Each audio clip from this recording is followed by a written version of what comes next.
Mbote bandeko oyo nyonso bolandaka ngai na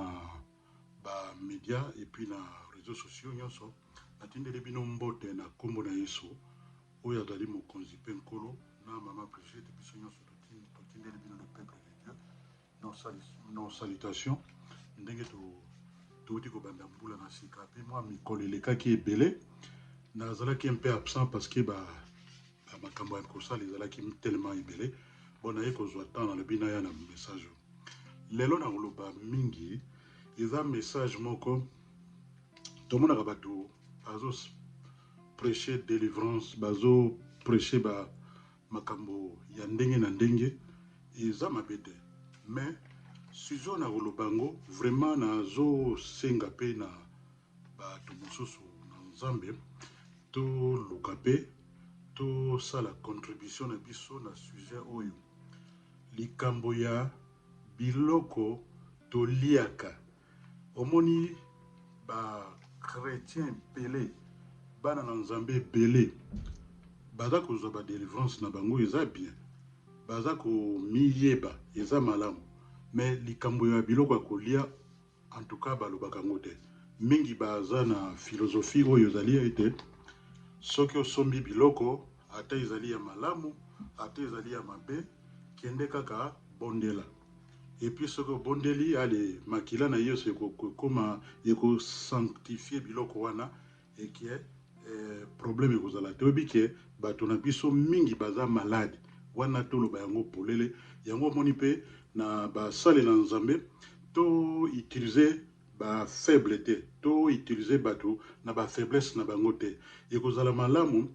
toloba makambo ya délivrance toloba makambo ya sagesse toloba makambo ya foi toloba makambo ya ndenge na ndenge ekoki kosala contribution mais tolobaka pe oyo ya biloko na kolia na zalaka mokolo mosusu nasalaka sujet tellement kala moto moko aye kotuna nga alobi mon frère ndenge nini ozopekisa bato balia ngulu nga bitenga nazopekisa bato balia ngulu te na lobi na nga lobi mais non ezali ka ozwi oki osambeli osombi ngulu oki olambi allez osambeli et puis voilà nga lambi ok c'est bon est-ce que natuni question c'est Yesu Kristo aliaka ngulu wana ala lobi te nga bi oyebi ke na corps de Christ bato ebele baza ba malade alobi na yebi nga bi omoni ke mon peuple périt parce que il lui manque la connaissance ce que la connaissance te nde place liwa ezali pembeni na yo yango moni peut-être na vidéo yo mutu moko kolanda ndenge bato balandanga na ba vidéo musu na salaka et ko ya ko matisa connaissance ya bato pe ko sala malamu omoni na ndenge na kotanga lelo na kozwa ba verset biblique et puis na koya kozwa histoire et puis na ye ko clôturer ezali mingi biloko oyo ezali na ba semence na ba fruit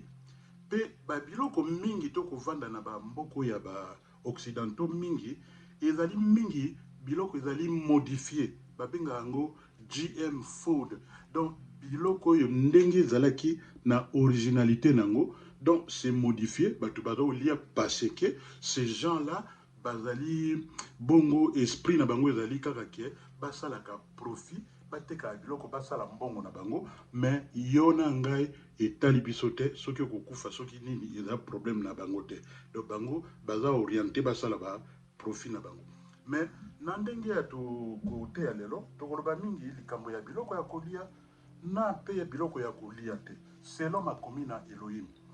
soki tozwi tant totangi na mokanda na Genèse chapitre 1 verset 29 na 30 tokomona ndenge makomi na Nzambe elobeli biso balobi awa pe lisusu na mokanda na Deutéronome chapitre 28 verset 21 à 22 elobeli biso likambo ya maladie oyo bato babelaka neti ba pestilence donc ba maladie oyo eyaka dû ya moto ntango aza na matoi mambongi alingi koyoka te donc ozala frappé omoni donc namonaka yango mingi na bakretien mona bato basambelaka me area ya nini balingi na bango te tokokende lisusu mpe na mokanda na Lévitique chapitre 11 verset 46 à 47 soki totangi tokomona ndenge makomi na nzambe elobeli biso. Tokoya komona pe lisusu na Lévitique chapitre 11 verset 2 elobeli biso polele makambo oyo ya biloko na kolia. Bon, nakoya lisusu koya kofanda wa lelo mwa mingi na Lévitique chapitre 11 chapitre 7 à 11 elobeli biso ba biloko oyo ezali ya malamu pena ya malamu te oyo nkolo akomeli biso. Yango moni mokana na nzambe faut totangaka yango na profondeur na contexte na yango nyonso. Toloba te ke wana eza Ancien Testament oyo ezali Nouveau Testament. Est-ce que nzambe a changé te? Soki balobi moto a changé te. Akomeli biso jeunesse nyonso tu wana totangaka yango. Yango moni bato mingi bada ko manipuler bato, surtout ba homme de Dieu mingi oyo baza na esprit ya ko manipuler bato. Donc ba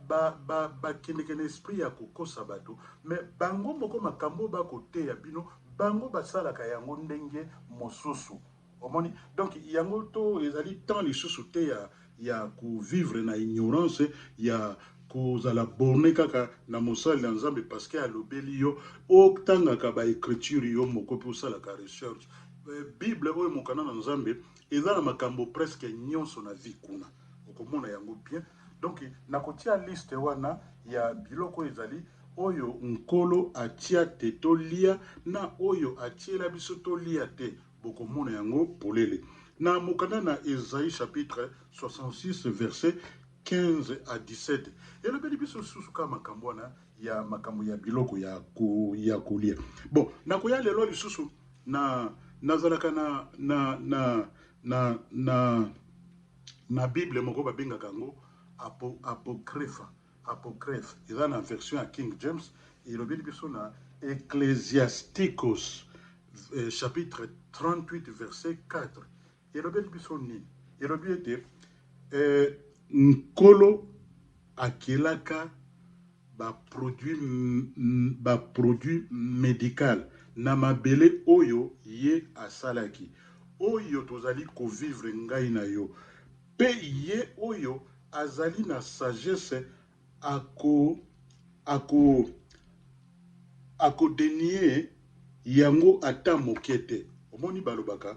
okoki kobika na losambo. Yes, je crois ça parce que namona makambo ebele na pesa bato ba makambo ebele oyo ezali ke tobondeli mpona moto na mama biso tobondela mpona bato ebele omona moto aza geri na biloko lokola ba covid moto aza na Congo na telefone na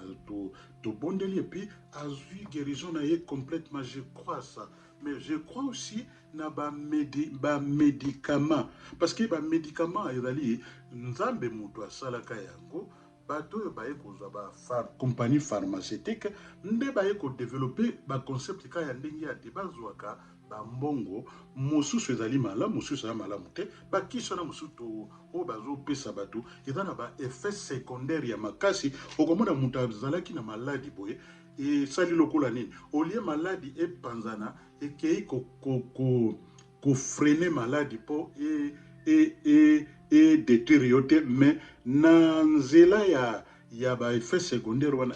créer le maladie mosusu oyo yo yebaki te. Yango moni bandeko na nga je vous demande de temps en temps bokendeke na ba contrôle médical. Omoni soko zo sala ba contrôle médical ekozala bien mpona nzoto na yo okoyeba ndenge nzoto na yo ezali kotambola. Na mokanda na Révélation chapitre 18 na verset 4 elobeli biso so makambo ya ebele ya makambo ya oyo naza koloba lelo. Bon, na mokanda na Ézéchiel chapitre 47 verset 12 tolobaka yango butu na moi mingi tosaka répétition nango mpona moto moko ayeba ezali lokola nini nzambe alobi ete na baproduit oyo ye asalaki bafei nango biloko mingi ekokomela biso tobengi remède mpona kobikisa baorgane ya banzoto na biso ndenge esengeli kotambola. Yango moni place tolobi na 3 Jean chapitre 1 verset 2 elobeli biso likambo je souhaite être en bonne santé. Nakozala na bonne santé ndenge nini ntango nazali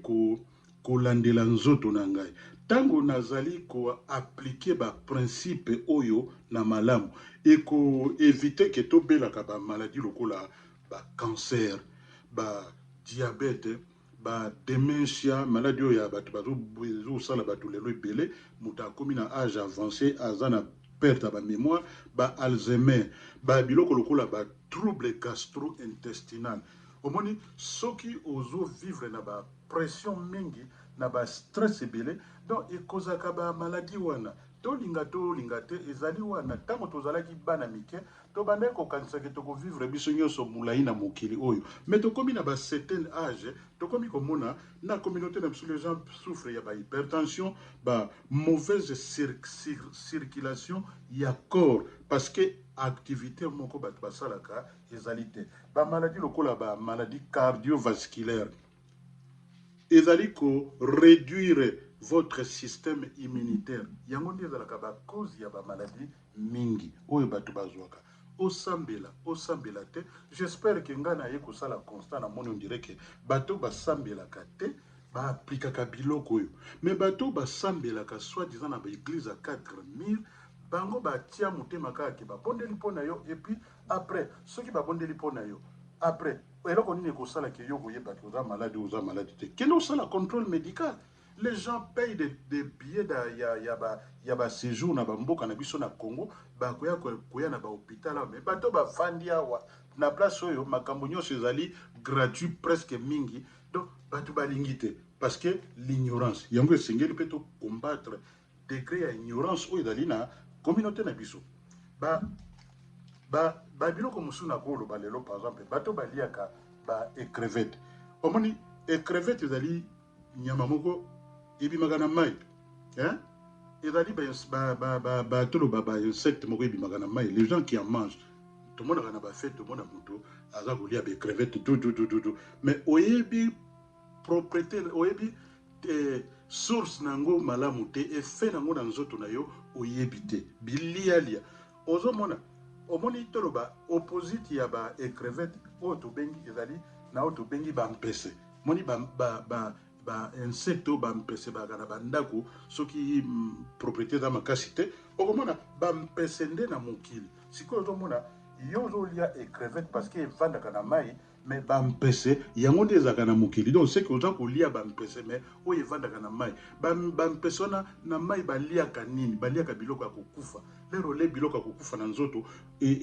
ole yango otie na nzoto na yo donc bachance ebele obela bamaladi mosusu oyo ezali okomoni lokola biso bato na biso mingi bazwa bandoki bakoma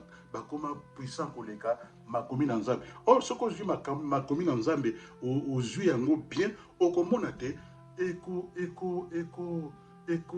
ekosala ete efrene ke ozbela bamaladi pamba boye te biloko lokola nyama lokola ngulu par exemple nalobaka yango mpe naloba yango toujours ngulu jambon lard babacon mpe nyonso oyo ebimaka na ngulu ezalaka nini ezali na produit moko babengaka yango homotoxine wana nde ezali lokola poison moko ezali na kati moto azoyeba te ngulu esalama mpo moto alia yango te mais omoni kaka nde tolobaka pa mon peuple périt parce qu'il lui manque la connaissance nga moko mpe nakendaka Kinshasa namoni moto azokende alobi nga nalingi liboke ya ngulu okolia liboke ya ngulu me yeba zalaka mpe conscient na biloko nini oyo yo ozali kotia biloko ezokota na monoko ekendeke na baorgane intérieur eza kotouche baorgane na yo bapancréas bafoie na yo baestomac basystème nyonso oyo eza na kati kuna oyo ozomona te omoni okoki kotambola na yo mais oyeba kende kosala contrôle médical ndeko mpo to prévenir makambo ya mabe bamakama oyo bato bakokufaka rapidement na communauté na biso mingi ezali régime alimentaire bato bakolia mabe soki bato bakolia mabe siko bondenge nini bokosatendre ke tozwa mpe éducation na biloko tokolia soki tozwi éducation na biloko tozolia un peu du sport un peu ya bamarche vie proactive omoni ekosalisa epuis de temps en temps tokendeke mpe bacontrôle médical mpe nzambe asalaka badocteur docteur de docteur na bible c'est tobabengaka ye Jova Raphaël. Raphaël azali ange azali lokola toloba lokola ministre ya santé ya Nzambe Elohim. Tango tolobi Jova Rafa ye wana te. Oyo azali oyo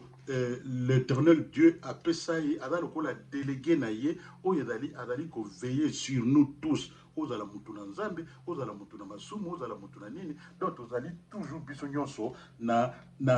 guérison bato ya mokili babelaka, bato ya Nzambe pe babelaka. Okozala lelo mutu na Nzambe, ozo sambela pona bato na Nzambe. Na tunaka yeloko moko. Bato na Nzambe balataka ba manette oyo balobaka ke baza koguérir bato mpona nini balataka manette siko soki baza peut-être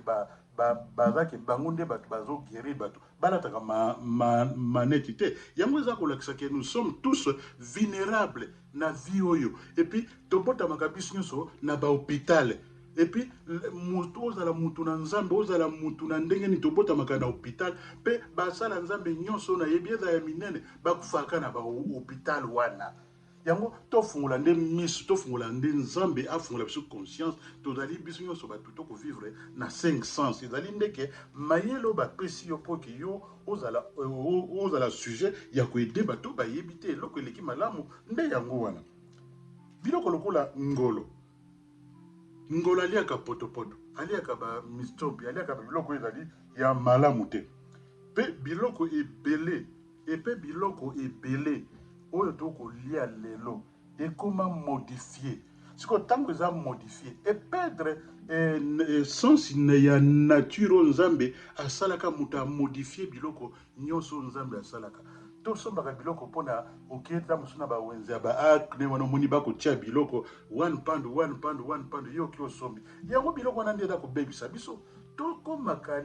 bato baza ke toza bato tozala baillettré te tokóma bato toza na bokebi mpe na boyebi mpe na koluka koyeba linzoto na yo ezala kolongono ekozala kolongono ntango yo oza koaplike baprincipe oyo malamu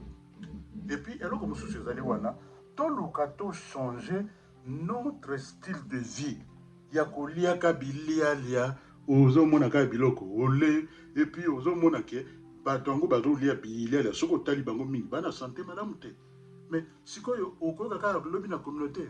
tozopedre bato tokopedre bato kasi toluka mpe tolamwisa communauté na biso na makambo oyo omoni bato soki bokomi na bacinquantaine ya bambula soixantaine ya bambula il faut comprendre sujet oyo ya santé malamu po te tovivre quand même molai soki ovivre molai omoni na mokili ya motu na moto ayaki na eloko moko spécifique mpo asala soki oyebi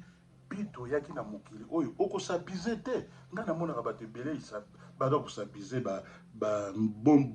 bomoi na bango omona moto mosusu akomela bamasanga ya ebele na nzoto akomela boye akosala azomona eza plaisir mais c'est pas un plaisir oza kodétruire nini na yo corps nini na yo ndeko yango omoni esengeli to développer mpe lisusu bon système de digestion yango nde eza très bien ekosala te badéchet oyo eza tobengaka bajunk eke kokangama na nzoto efandi yango nde epesaka biso bamaladi ya bainflammation na bacorps na biso eza to évite bainflammation ya baorgane na nzoto na biso lokola foie lokola barein na biso lokola bapancréas mpe tosalaka contrôle médical bandeko na ngai je vous aime beaucoup yango moni ete oyo nazalaki nango mpona kopesa message na communauté na ngai lelo yango message na tindi et en tout cas ezali biso nyonso ezoloba te ke parce que ozoteya basala Nzambe mingi baza ignorant na domaine ya kolia soki bazwaki baconcept wana wapi toza koyeba te soki oza ignorant okolobela bato mpe makambo na ignorance mais soki odéveloppe connaissance ou révélation moko boye okoya nango epa bana na Nzambe mpe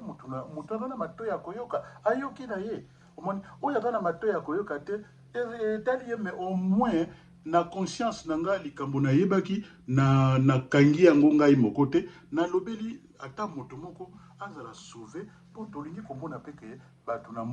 ya communauté na biso ba vivre longtemps, to célébrer bato ba vivre mulai, parce que oyo ya likambo ya kokufaka na ba mort prématuré eza ebele na communauté na biso. Yango moni likambo na yaki nango pona mokolo na lelo, yango wana bandeko tozala bato oyo toliaka biloko ya malamu, toliaka biloko oyo nkolo alobaki tolia, o balobelaki biso te tolia yango te. Soko kolia biloko yeba conséquence nango ezali nini pona ekobebisa santé na yo, ekobongisa santé na yo, pe amélioré état de santé na yo pona gloire na Nzambe pe akosepela. Yango nazali kotinda loboko na le peuple de Dieu